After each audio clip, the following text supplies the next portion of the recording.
Lo que Osvaldo Papaleo nos está contando tiene que ver con una matriz conceptual desarrollada y aplicada por el golpe del 76. Armando Porati, gran filósofo argentino, nos habla de un proceso entrópico y en una investigación muy profunda que se hizo en Argentina sobre el golpe del 76, se acredita que uno de los ejes principales del proceso de dependencia y que consolidó la dependencia en Argentina fue el sofisma, la mentira, a tal punto que se autodenomina proceso de reorganización el que viene a desorganizar a los argentinos para someterlo. Y con la excusa, lo dice Porati claramente, con la excusa de combatir al marxismo, de combatir a la antipatria, de combatir esto, aquello, lo otro, en realidad el desaparecido central como sujeto fue el trabajo y el trabajador. ¿Por qué?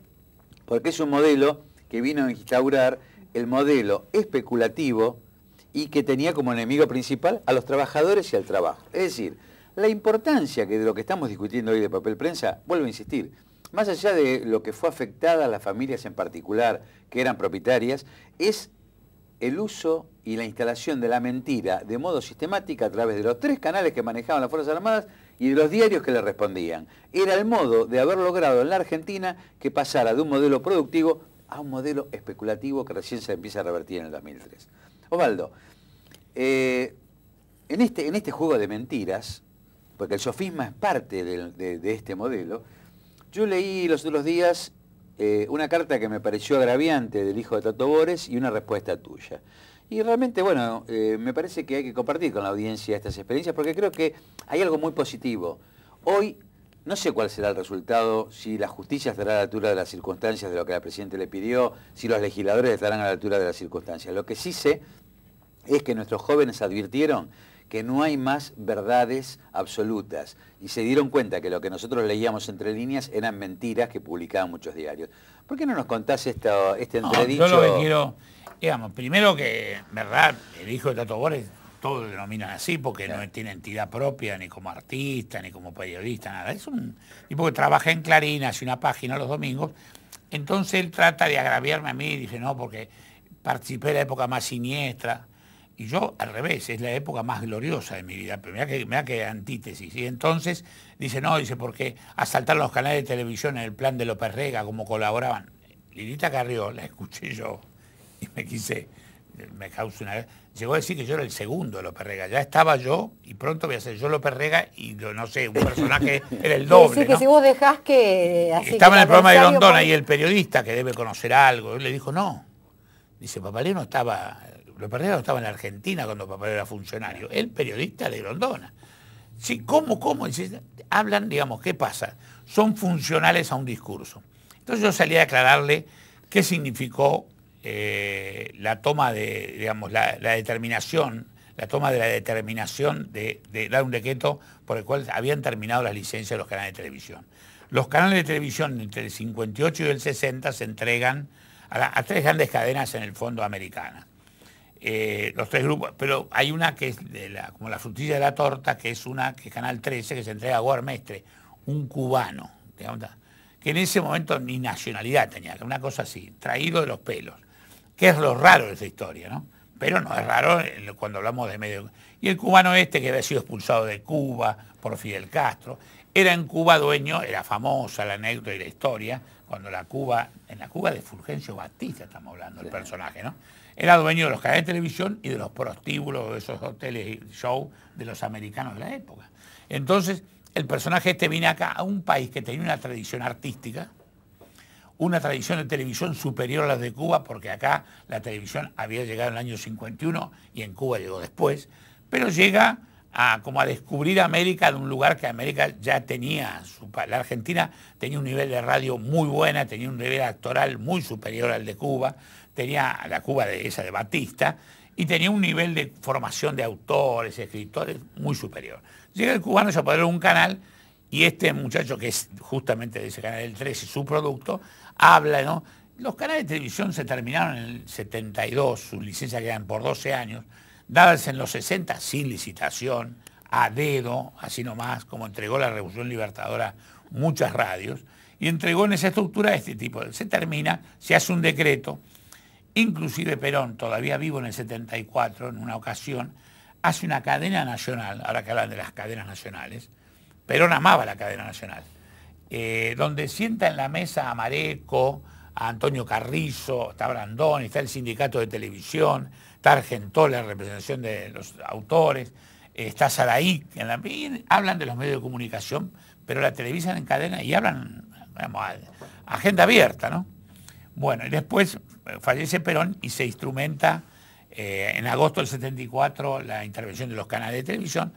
En un canal va Mareco, que voy yo en Canal 9, en Canal 13 va otra gente, que estaba vinculada también al movimiento justicialista, y a un administrador de Nuevo por el Estado en Canal 11.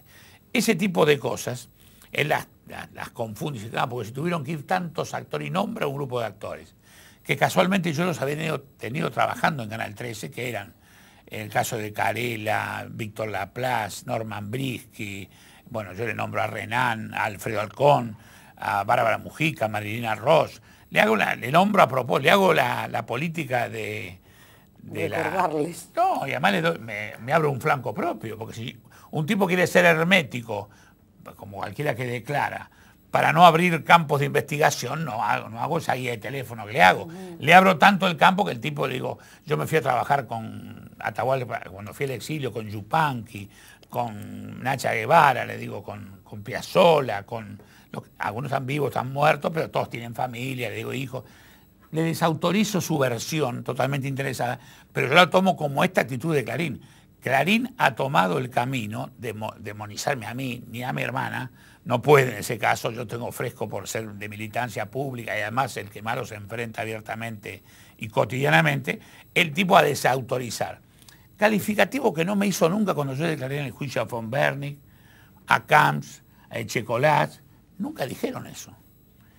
Lo descubren cuando el problema es Clarín, porque según la historia de ellos, la historia antigua. Cuando les tocase. Claro, y lo nombra Brandoni porque es verdad. Brandoni de aquella mesa redonda de Perón también participó y después participa cuando se intervienen los canales porque era el secretario general del gremio de actores.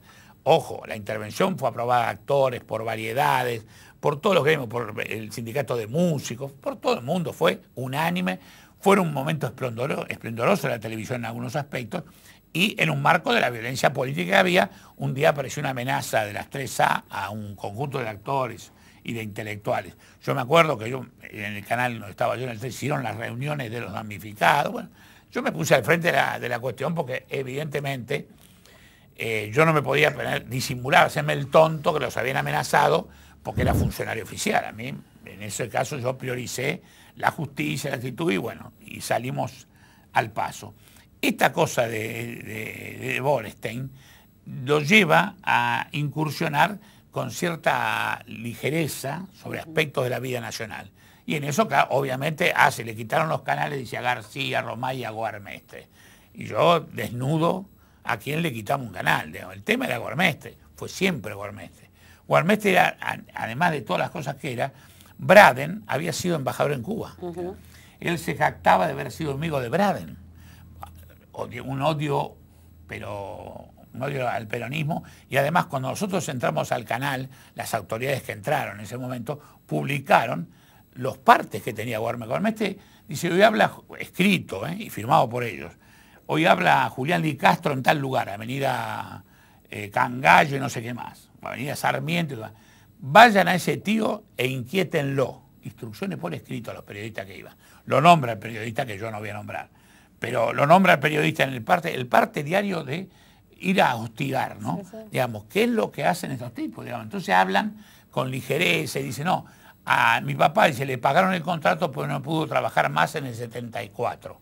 Después, dice, 3 años o 4 después volvió a trabajar, y si vos sumás, dice que Tato Bores volvió en el 78 a trabajar, que no es un momento feliz para trabajar. Había miles de desaparecidos, había actores desaparecidos, había actores prohibidos.